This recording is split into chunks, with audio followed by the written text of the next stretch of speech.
semuanya, sampai ketemu lagi di vlog daily vlog hari ini. Saat ini saya akan menuju ke kelas karena hari ini ada kuliah pagi, sehingga dari ini adalah tempat tinggal saya, Akademia Sinika Graduate Dormitory. Dari sini ke tempat kuliahnya kebetulan di institut saya, yaitu sekitar 600 meter. Oke, pada video blog kali ini saya akan mencoba mengulas terkait dengan student yang direkrut oleh Akademia Sinika, tapi afiliasi universitasnya berbeda.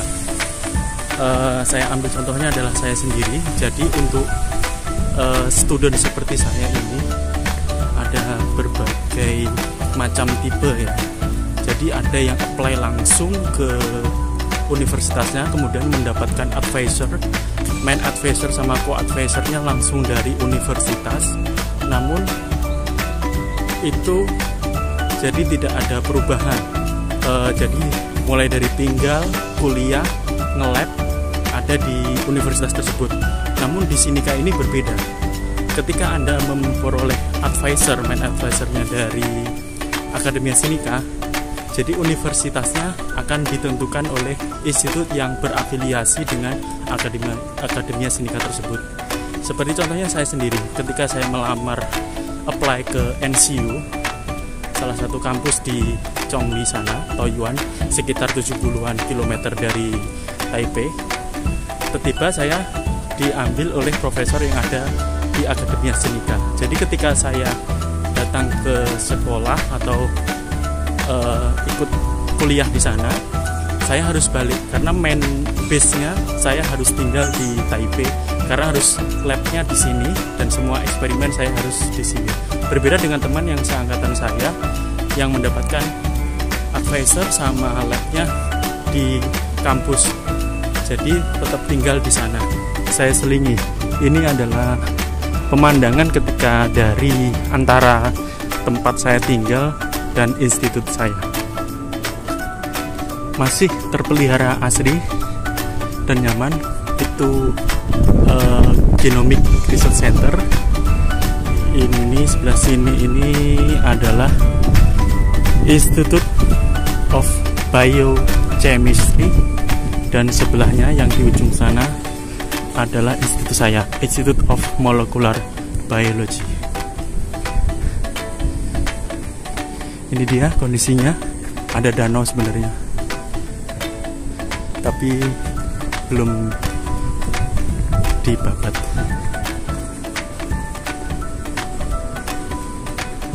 Di sini rata adalah pelajar dan pekerja yang menjadi pekerja langsung oleh lembaga riset ini. Jadi mereka sangat sibuk sekali, dan tipikal orang sini jarang mau komunikasi jika tidak kenal. Berbeda dengan Indonesia ya, memang ramah. Kalau di sini this is not your business, seperti itulah. Di sebelah kanan ini adalah Lab Science Library. Jadi kalau ke perpustakaan saya harus ke sini, dan di depan saya adalah Institute of Molecular Biology di lantai 4.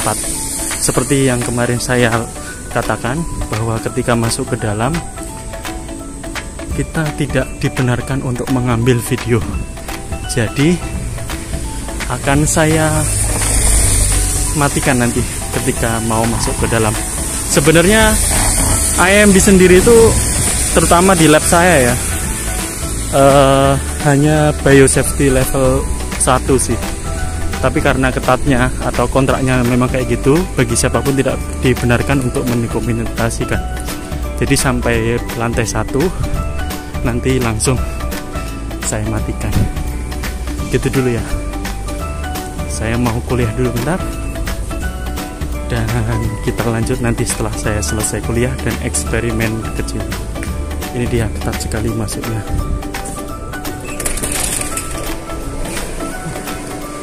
Ada sensor. Oke, saya harus masuk.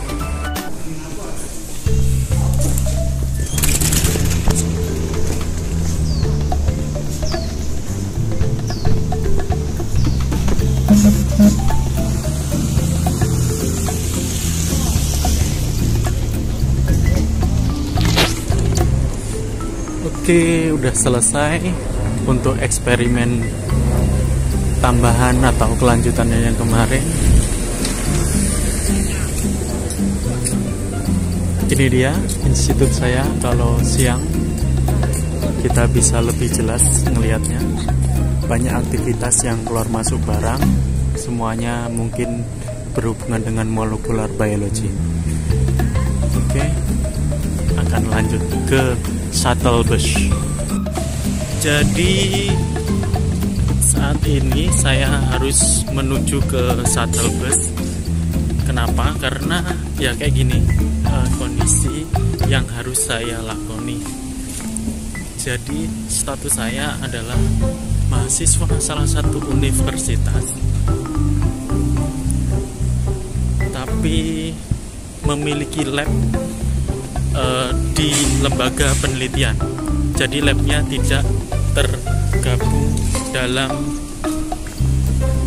universitas. Sekaligus dengan PI-nya atau advisor saya ada di lembaga penelitian tersebut. Ini khusus mungkin ya. Mungkin tidak banyak juga mahasiswa yang memiliki PI di luar kampus. Hanya beberapa, hitungan jari lah. Salah satu program yang menyediakan semacam ini adalah TIGP, Taiwan International Graduate Program, yang saya sebutkan di video kemarin. Jadi apa yang harus saya lakukan adalah untuk kuliah di sistem program saya hanya wajib datang kuliah seminar di kampus, selebihnya melakukan eksperimen di sini, di Akademia Sinika. Jadi karena living cost saya ditanggung oleh profesor, dan kampus itu mirip semacam kayak legalitas lah, padahal aktualnya semuanya saya harus lakukan penelitian di sini.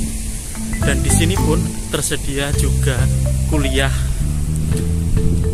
yang diselenggarakan oleh Akademia Sinika sendiri. Mata kuliahnya relatif sama, tapi di sini cuma khusus untuk PhD degree.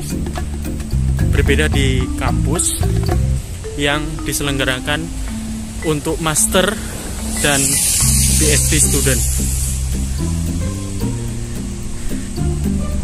Saya melakukan kayak gini, perjalanan kayak gini, menggunakan shuttle bus atau transportasi umum dari Taipei ke Taoyuan, karena kampus saya dari Taoyuan itu seminggu sekali, yaitu setiap hari Selasa. Mau tahu perjalanan saya ke Taoyuan? Jaraknya sekitar ya 50-60an kilometer lah. Kita lihat ya perjalanannya seperti apa. Yuk. Jadi di depan saya itu adalah shuttle bus yang disediakan bagi civitas atau faculty member dari Akademia Sinika yang terhubung pada university system. Salah satunya ya kalau bis yang di depan saya ini adalah bis yang melayani rute Akademia Sinika dan National Taiwan University NTU yang ada di Taipei dekat Daan Park sana. Dan di sini adalah Akademia Sinika Garage, di mana Akademia Sinika yang berafiliasi dengan universitas-universitas. Semisal di institut saya berafiliasi dengan National Central University dan National Medical Defense University, NDMC kalau nggak salah. Itu yang jadi program TIGP itu bagi mahasiswa yang melaksanakan penelitian atau memiliki PI di Akademia Sinika yang berafiliasi dengan Institute of Molecular Biology akan, jika lulus, maka akan mendapatkan gelar dari NDMC. NDMC adalah semacam universitas kedokteran militer ya. Namun ada banyak juga, semisal IBC, Institute of Biochemistry, itu berafiliasi dengan NTU, National Taiwan University. Jadi masing-masing institut yang ada di Akademia Sinika ini memiliki afiliasi dengan universitas yang telah mereka tentukan. Yang mendapatkan beasiswa dari TIGP, Taiwan International Graduate Program, tidak bisa memilih universitasnya karena harus ikut pada institutnya. Semisal kalau kita apply TIGP dan mendapatkan Institute of Biochemistry karena afiliasinya adalah National Taiwan University, maka nanti kalau lulus PhD akan mendapatkan gelar dari NTU. Oke, karena busnya sekitar 20 menitan lagi sampai, saya akan sedikit bercerita tentang lamanya pendidikan di sini. Selain menerapkan mungkin standar yang mungkin lebih ya, kalau saya lihat, saya rasakan lebih dari biasanya. Di sini tuh agak lebih. Kalau di Indonesia mungkin kalau kita belajar itu mengambil master mungkin bisa ini ya, bisa lebih santai kalau yang saya rasakan. Kalau di sini gila, harus bekerja 2 kali lipat kebiasaan orang Indonesia, saya kira, karena orang-orangnya benar-benar gila kerja dan kurang, rata-rata ya teman di lab saya itu kurang memiliki keluarga atau kebanyakan mereka single karena fokus untuk bekerja. Dan ketika mengumpulkan uang sampai tua, mungkin mainannya banyak dijumpai bahwa mereka itu cuma punya anjing dan punya ya beda lah pokoknya, budayanya beda sekali. Di sini cenderung lebih hanya orang-orang yang mapan saja lah kalau memiliki keluarga itu. Hanya orang-orang mapan, karena selain dengan biaya kesehatan, biaya pendidikan itu sangat mahal, sehingga orang sendiri cenderung untuk hidup sendiri.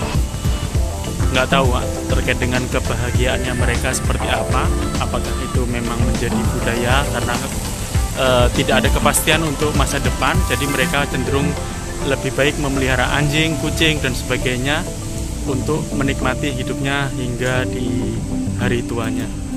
Itu yang saya lihat di sini. Berbeda sekali dengan di Indonesia. Ini dia ada pengumuman. Jadi setiap penumpang yang mau naik bus masih harus menggunakan masker. Itu bukan himbauan lagi ya. Jadi wajib. Untuk rutenya ini ada di Yangming University, National Jiaotong University, NTH itu National Tsinghua University, dan masih banyak lagi kalau untuk jadwal shuttle busnya. Jadi bagi penerima beasiswa bisa menggunakan fasilitas yang disediakan Akademia Sinica ini secara gratis dengan menunjukkan kartu Akademia Sinica terlebih dahulu. Ya, di sini setiap masuk gedung harus memiliki kartu ya. Kalau tidak bisa atau tidak memiliki kartu yang dikeluarkan dari Akademia Sinica, tidak bisa masuk gedung. Mungkin bisa masuk tapi hanya di lantai dasarnya, tidak bisa akses sampai ke lift ke atas. Jadi pertama kali bagi penerima beasiswa harus mendaftarkan dirinya, kartunya untuk memperoleh kartu akses. Inilah yang mungkin lebih restricted ya dibandingkan dengan di Indonesia. Indonesia mungkin agak lebih, halo kita kenal satpamnya kita bisa masuk. Kalau di sini mungkin kenal satpam bisa masuk tapi hanya area-area tersendiri aja, nggak bisa semuanya kita bisa masuk.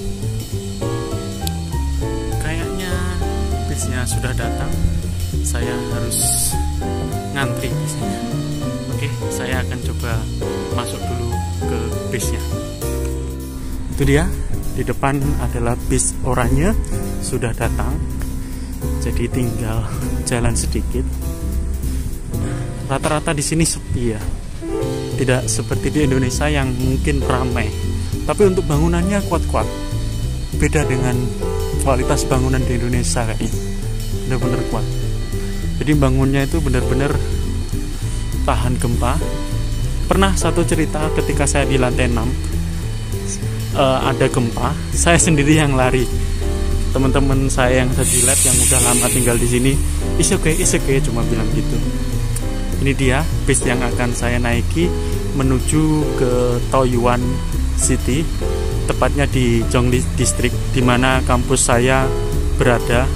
Karena besok setiap hari Selasa saya harus menghadiri kelas seminar. Jadi kewajiban saya cuma hari Selasa aja. Selebihnya saya bisa bebas. Tapi tergantung profesor yang di sini, tidak diharapkan untuk mengambil mata kuliah di kampus karena pertama jauh, karena dormitory saya di Taipei sini, dan karena kerjaan lab saya di sini. Itu salah satunya.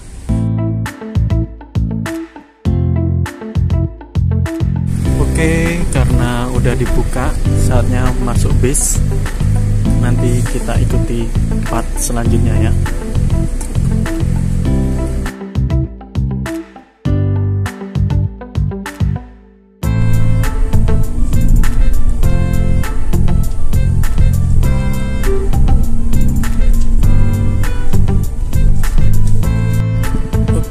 Akhirnya kita sampai ke National Central University, tepatnya di Yiren Hall. Jadi bis kita yang tadi dari Akademia Sinica selalu berhenti di Yiren Hall.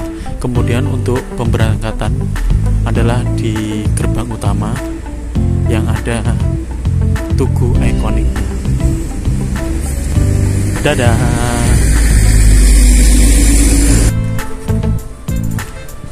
Jadi saat ini saya akan mengambil catering Indonesia tentunya yang halal.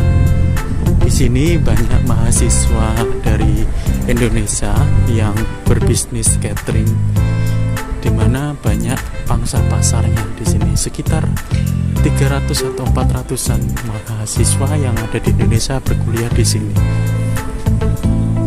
Maka ada beberapa catering yang menyediakan makanan halal dengan harga yang lebih terjangkau dibandingkan kalau kita beli di Taipei Main Station. Oke, begini kondisinya kalau menjelang malam. Di samping sebelah kiri saya adalah gedung serbaguna Lecture Hall. Saat ini kondisinya sangat dingin dan masih sejuk sih udaranya. Saya harus berjalan ke tempat berkumpulnya catering sekitar ya 600 meter lah dari sini untuk mengambil catering. Saat ini masih pukul 5:30 menit. Karena catering jam 6 tepat, maka masih ada sekitar waktu 30 menit untuk keliling universitas. Jadi aktivitas akan lebih ramai ya. Di samping pagi mungkin setelah jam 10, kemudian setelah Tangslupe Serengenge ya mulai petang lah. Di sini malah aktivitas malah akan semakin ramai sampai jam 12 malam. Kita bisa lihat banyak lalu lalang sepeda menandakan aktivitas perkuliahan atau ini orang pada nge-lab. Biasanya untuk kelompok social science masih menyelenggarakan perkuliahan hingga malam. Ini dia jalan lintasannya. Kita akan menuju ke sana. Sangat dingin udaranya. Jadi ini salah satu kampus yang berafiliasi atau bekerja sama dengan Akademia Sinica. Jadi ada beberapa mahasiswa atau PhD student yang melakukan penelitian di Akademia Sinica sekaligus memiliki advisor dari Akademia Sinika.